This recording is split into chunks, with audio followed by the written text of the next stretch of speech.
Ambassador Keth of the Miralian Collective stood before the quantum transmitter in his species' most sacred communication chamber, his crystalline form flickering with the deep red distress patterns that his people had developed over 10,000 years of peaceful civilization. The chamber itself was a work of art, carved from living crystal that resonated with harmonic frequencies, designed to carry messages of beauty and wisdom across the stars. Now it would carry only desperation. Outside the chamber's transparent walls, he could see the evacuation ship struggling to lift off from Maelia Prime, overloaded with refugees fleeing the outer colonies. Each vessel carried families torn apart by the horror sweeping through their territory, the crimson plague that was converting his gentle, scholarly people into something unrecognizable. The plague wasn't just a disease. It was a sentient viral entity that seemed to take perverse pleasure in its work. The Miralian scientists who had studied it before succumbing described it as a living nightmare that rewrote the basic neural pathways of its hosts. Infected Miralians, normally peaceful beings who resolved conflicts through harmonic meditation, became driven by uncontrollable rage and an insatiable hunger to spread the infection. Dr. Lath, his chief medical advisor, stood nearby with his crystalline structure flickering in patterns of scientific confusion and growing terror. Ambassador, we've lost contact with the Serenity Research Station. The last transmission showed our top virologists attacking each other with laboratory equipment. The plague doesn't just infect, it turns our own nature against us. Keth had seen the reports. Miralian philosophers who had spent centuries studying the nature of peace were now screaming threats in languages they'd never learned. Artists who created beauty through crystal harmonics were using their talents to create sounds that drove others to madness. The plague didn't just destroy their bodies, it perverted everything that made them Miralian. To any species capable of rendering medical assistance, Keth began his broadcast, his voice carrying the formal harmony patterns that his people use for sacred communications. The Miralian collective faces complete extinction from a viral entity that attacks both body and consciousness. We are a people of peace, scholars and artists with no understanding of warfare or conflict. We desperately seek humanitarian aid, medical expertise, and gentle evacuation support for our suffering people. The transmission went out across the galaxy through quantum relay networks, reaching every major civilization within 300 light-years. Keth included everything they knew about the plague, its method of infection, its psychological effects, the way it seemed to actively seek out new hosts with predatory intelligence. The responses began arriving within hours, and each one drove the knife of despair deeper into Keth's crystalline heart. The benevolent union of worlds sent their regrets along with offers of prayers and positive thoughts. Their message was beautifully crafted but essentially useless. While we sympathize with your plight, our medical capabilities are insufficient for such an aggressive pathogen. The Galactic Healing Coalition offered to accept refugees, but only after extensive quarantine procedures that would take months to implement. We cannot risk the spread of such a dangerous entity. Perhaps diplomatic pressure on the plague itself might be considered. The Advanced Medical Federation sent detailed analysis of why they couldn't help. Our computer model suggests a 97% probability that any intervention force will become infected and spread the plague to our own territories. The risk is simply too great. Even the ancient wise ones, who had survived countless galactic crises through 10 million years of existence, sent only philosophical comfort. All suffering is temporary in the grand scope of the universe. Your people's crystalline essence will find peace in the cosmic harmony. Ambassador Keth watched his species die while the galaxy offered sympathy instead of action. The plague was simply too dangerous for civilized species to approach. The risk of infection was too high, the potential for spread too great. No one wanted to risk their own populations to save a bunch of peaceful crystal beings who couldn't even defend themselves. Then came humanity's reply, transmitted on a frequency that cut through the usual diplomatic channels like a blade through silk. The message was brief, professional, and completely without the flowery language that characterized most galactic communication. Medical intervention approved.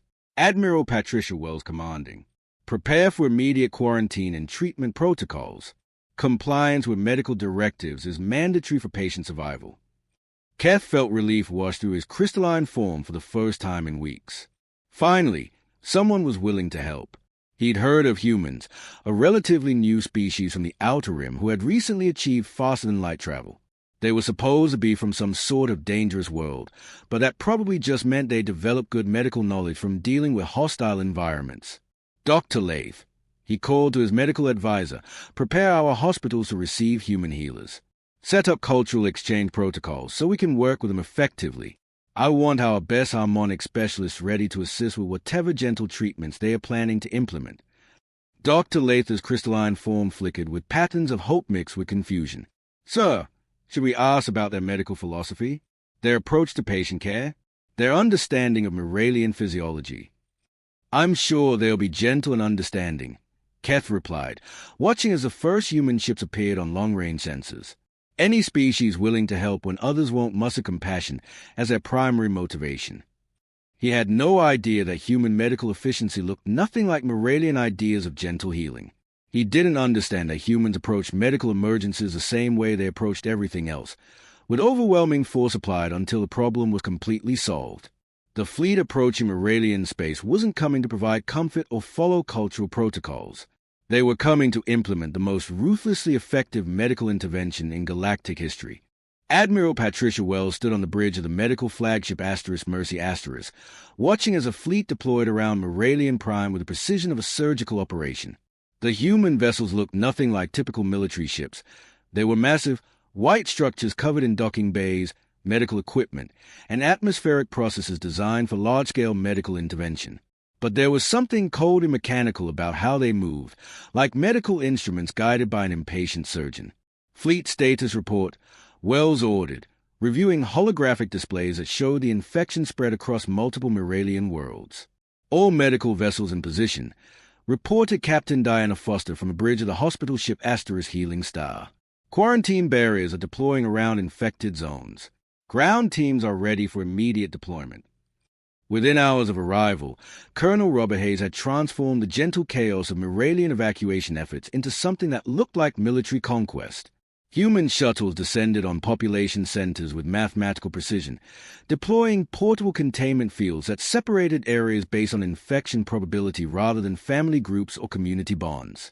All population centers are now under medical martial law, Hayes announced through translation systems that reached every Moralian communication device simultaneously. His voice carried the flat authority of someone who had done this before. Compliance with treatment protocols is non-negotiable. Resistance will be overcome through necessary force. Ambassador Keth watched from his crystal chamber as human soldiers in full environmental suits began herding his people into different zones. The soldiers moved with efficient precision, using handheld scanners that could detect the plague in its early stages. Moralian families who had been together for centuries were separated into different categories based on infection probability. Please, Ket transmitted to the human command vessel. Our people find separation traumatic. Could your healers work with our family units? Hayes responded without emotion. Family attachment is irrelevant to medical outcomes. Infected and non-infected populations must be segregated immediately to prevent further contamination. Personal preferences are secondary to survival statistics. Dr. Jennifer Mitchell led medical teams that established treatment centers with the speed of a military engineering corps. The human medical personnel wore full containment suits and worked with robotic assistants that could operate in contaminated environments. They treated the plague like an enemy force to be defeated through superior technology and overwhelming resources. The infected will be processed through treatment centers Alpha through Gamma. Dr. Mitchell explained to horrified Moralian healers who had been expecting gentle consultation about traditional crystal healing methods. Sedation will be used only when medically required for patient safety. Emotional support is secondary to survival outcomes. The human approach was unlike anything the galaxy had seen before. Instead of trying to work within Moralian cultural frameworks, they simply imposed their own medical protocols through superior technology and organizational capability. Massive processing centers were assembled in hours using prefabricated modules that could handle thousands of patients simultaneously. Major Lisa Thompson coordinated the ground operations with robotic efficiency. Sector 7 shows signs of advanced infection. Implementing immediate containment protocol. All inhabitants will be relocated to isolation facilities within 4 hours. The Moralians watched in growing horror as their gentle, artistic civilization was processed through humanity's ruthlessly effective medical machine. Human medics worked in shift around the clock, treating infected beings with the same mechanical precision they might use to repair malfunctioning equipment. Captain William Johnson oversaw the establishment of massive decontamination facilities that looked more like industrial processing plants than hospitals. Patient throughput is exceeding projections, he reported during the daily briefing. We're processing approximately 12,000 beings per facility per day. Survival rates are improving as we optimize treatment protocols. Dr. Patricia Davis, leading the research division, studied the plague with scientific detachment while ignoring the cultural implications of her methods. The virus shows adaptive capabilities but responds predictably to aggressive treatment. We're implementing countermeasures that should eliminate it from the host population within 6 weeks. The human medical teams work with technology that seemed almost magical to the Moralians. Portable hospitals that could be assembled in hours, medical scanners that could detect infection at the cellular level, and treatment devices that could repair damaged tissue faster than the plague could destroy it. But what disturbed the Moralians most was a complete absence of what they considered medical compassion. Human doctors made decisions based on statistical analysis rather than individual need. Resources were allocated according to mathematical formulas that maximize survival rates rather than cultural importance or family requests. Why do they not sing to comfort the patients? Asked Dr. Lath, watching human medics work in absolute silence except for medical discussions. Because singing does not improve survival outcomes, replied a human medic who overheard. We are here to eliminate the plague, not provide entertainment. The transformation was swift and total. Within a week, the chaotic medical emergency had been converted into a smoothly running medical industrial operation. Human efficiency had taken control of the crisis and was processing it with the same mechanical precision they might use to solve any other technical problem. The Moralians found themselves alive but processed through a system that treated them like medical statistics rather than individuals. Their gentle civilization had been saved by beings who approached healing like a military campaign, overwhelming, efficient, and completely without the warmth they had expected from those who came to help. Captain William Turner stood in the Central Command Center Treatment Facility Alpha, surrounded by holographic displays showing the real-time status of over 50,000 Moralian patients being processed through the human medical system. The facility itself was a marvel of emergency medical engineering, a massive complex assembled from prefabricated modules in just 72 hours, capable of handling the medical needs of an entire city. The operation ran with mechanical precision that would have impressed factory managers back on Earth. Automated systems moved patients through different treatment stages based on medical algorithms that calculated resource allocation with mathematical accuracy. Human medical personnel worked in shifts that maximized efficiency while minimizing the risk of medical errors caused by fatigue. Major Lisa Brooks implemented triage protocols from a position at the Central Medical Coordination Station, making life-or-death decisions with the cold precision of a battlefield surgeon. Her console displayed patient data streams that updated every few seconds, showing survival probabilities, treatment costs, and resource availability in real time. Patient 47,291 presents with advanced viral load and compromised immune system. Brooks announced during the morning briefing that determined how medical resources will be allocated for the day. Survival probability calculated at 12% even with maximum intervention. Resources are being reassigned to patient 47,292, whose 78% survival probability represents better utilization of available medical equipment. The decision was made in seconds, based purely on statistical analysis processed by computers that could calculate treatment outcomes faster than any organic brain.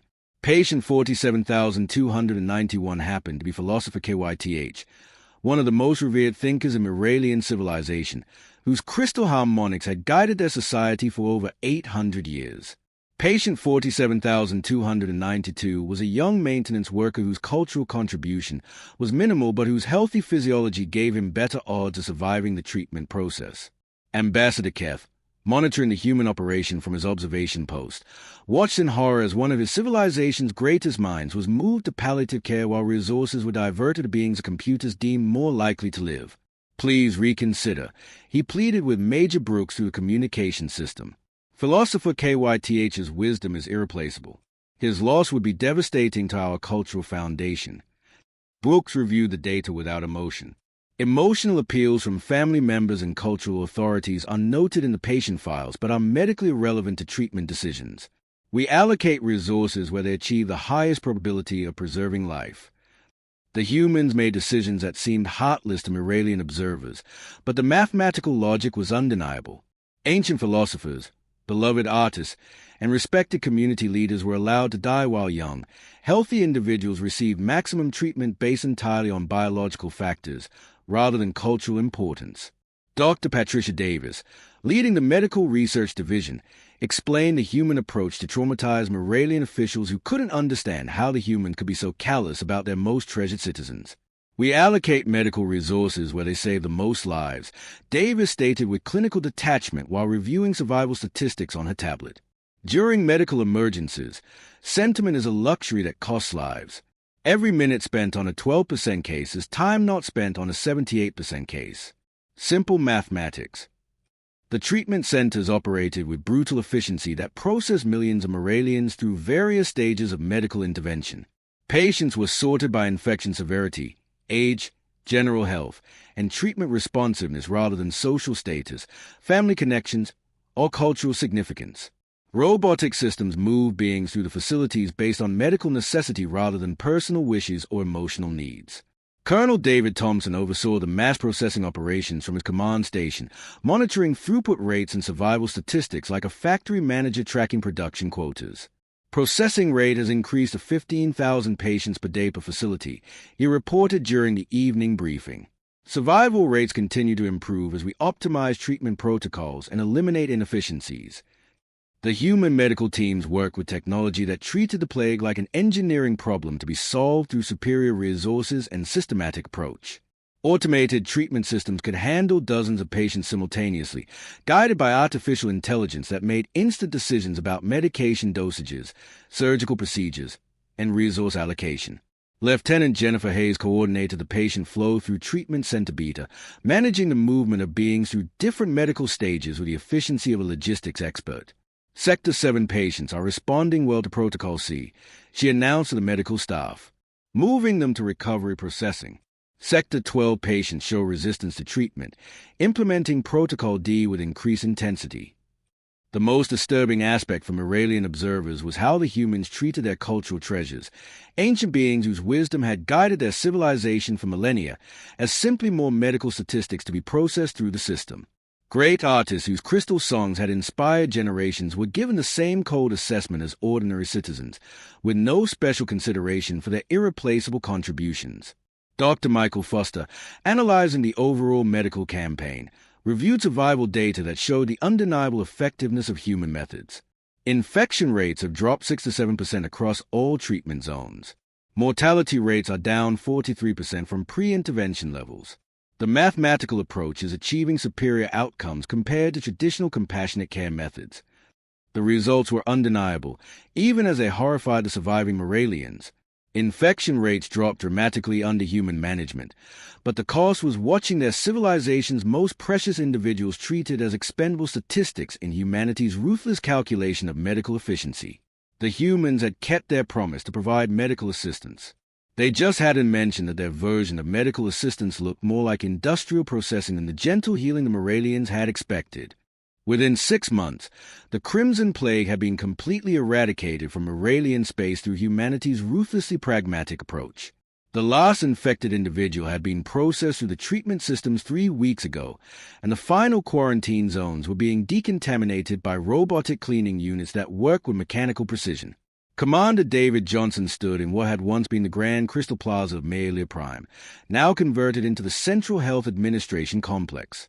The beautiful crystalline structures that had taken the Moralian centuries to grow through harmonic resonance had been replaced by sterile white buildings designed for maximum medical efficiency and disease prevention. Status report on the reconstruction phase, Johnson requested from his staff, reviewing holographic displays that showed the transformation of an entire civilization. Major Robert Williams pulled up the latest infrastructure data. All population centers have been upgraded to medical security standards. Air filtration systems operating at maximum efficiency. Individual health monitoring networks are fully operational across 12 worlds. Disease transmission probability has been reduced to less than 0.01%. The reconstruction effort had been as systematic and thorough as a medical intervention. Human engineers had rebuilt Moralian society from the ground up, replacing every aspect of their civilization that didn't meet human medical standards. The artistic crystal cities that had been the pride of their culture were now sterile complexes with perfect airflow, automated decontamination systems, and isolation capabilities that could quarantine any individual within minutes. Captain Lisa Thompson coordinated the social restructuring programs from her administrative center, managing the integration of surviving Moralians into their new living arrangements. Population distribution is optimized for medical monitoring. Family units have been reorganized into health cohorts based on genetic compatibility and disease resistance factors. Ambassador Keth, one of the few Moralian officials who had survived both the plague and the cure, toured his transformed homeworld with growing dismay. The harmonic gardens where his people had meditated for thousands of years had been replaced by medical monitoring stations. The crystal spires that had resonated with the songs of his ancestors were now communication arrays for health data transmission. Commander Johnson, Keth said during their inspection of the new residential complexes, "These living arrangements are functional, but they bear no resemblance to our cultural traditions. Where are the community spaces for harmonic gathering? The crystal resonance chambers for artistic expression?" Johnson consulted his tablet showing medical efficiency ratings for the new infrastructure. "Your new living arrangements are designed for maximum health security, Ambassador. Individual living units prevent disease transmission through shared air systems. Personal preferences are secondary to medical necessity."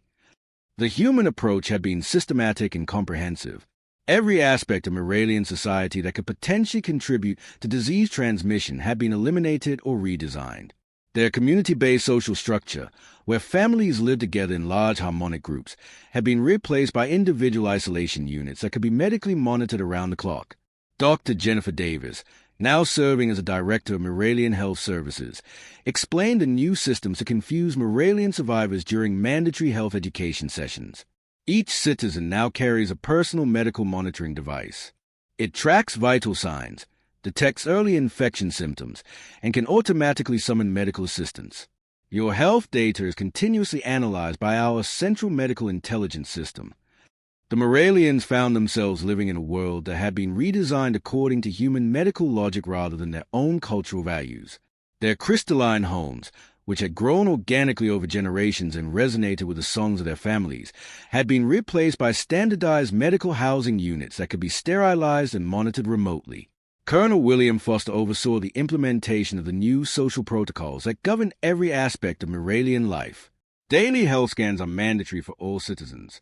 Social gatherings are limited to groups of 4 individuals to prevent potential disease transmission. All artistic activities must be conducted in sterilized environments with appropriate medical supervision.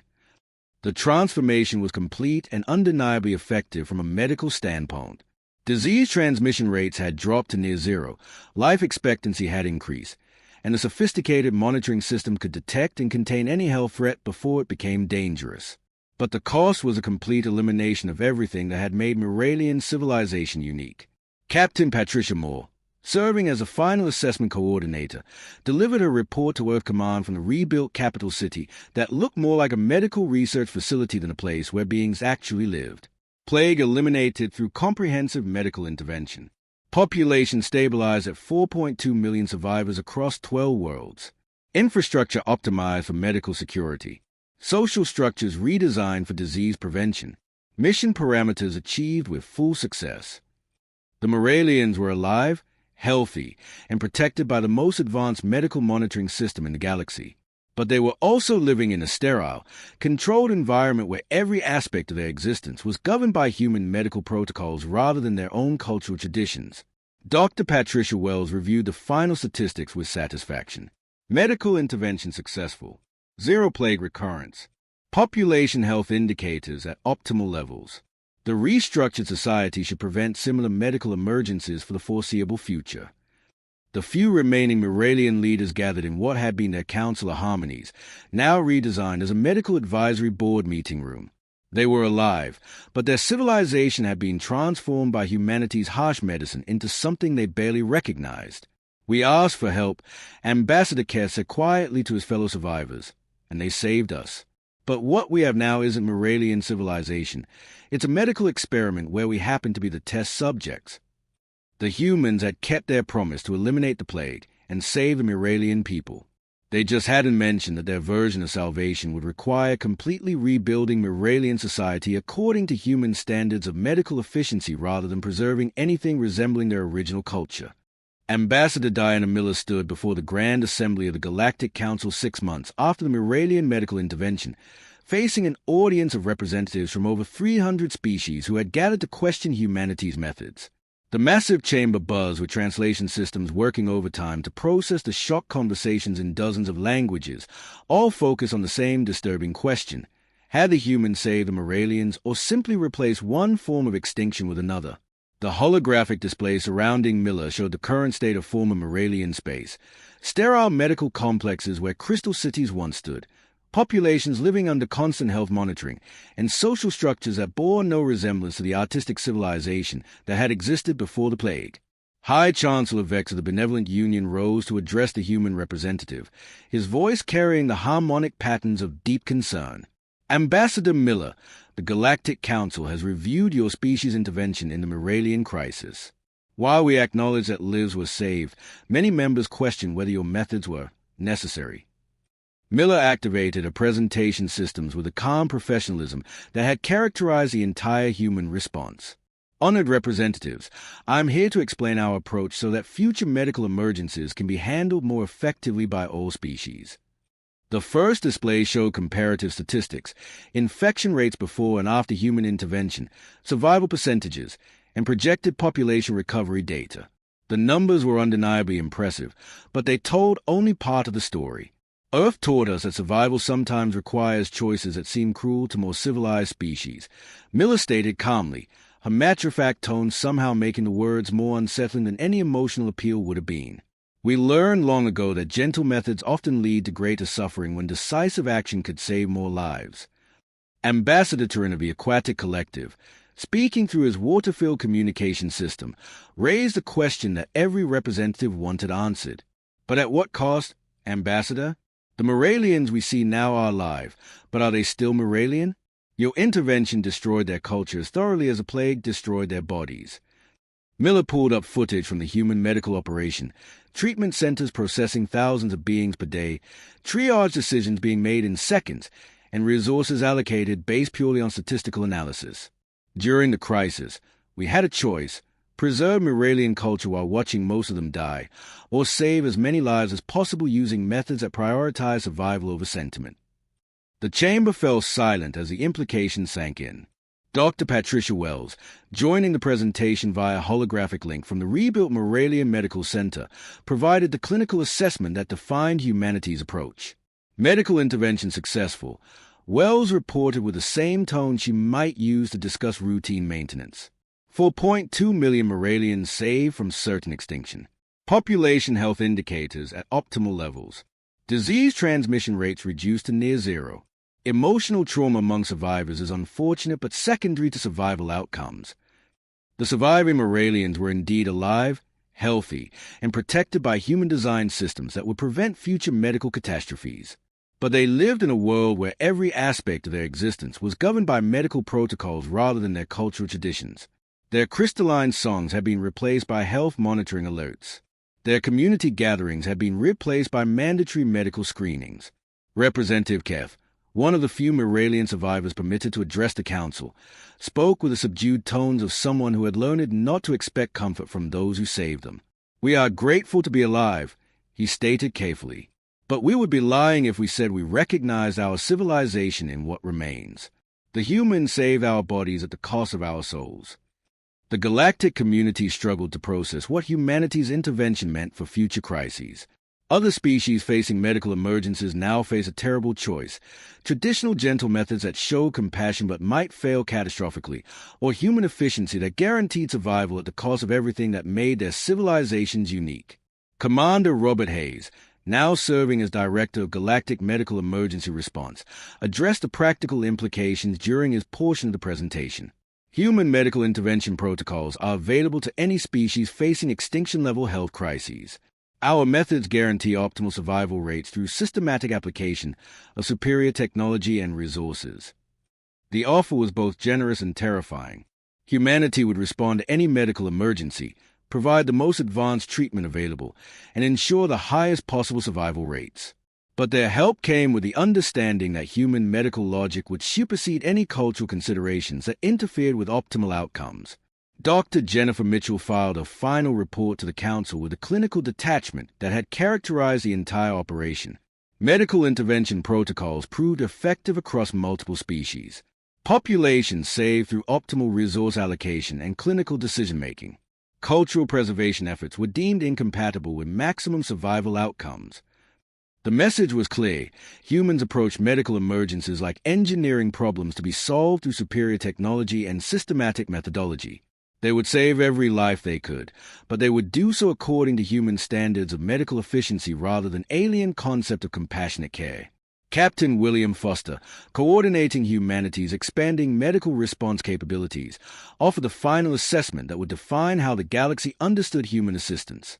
We respond to medical crises with the tools and methods that achieve the best results. Cultural sensitivity is a luxury that costs lives during emergencies. The galaxy learned that when humans responded to medical emergencies, they delivered results rather than comfort. Sometimes salvation came not through kindness, but through the cold precision of beings who understood that harsh medicine was often the only medicine that worked. Other species would have to decide for themselves whether survival with human efficiency was preferable to extinction with traditional dignity. **** the END ****.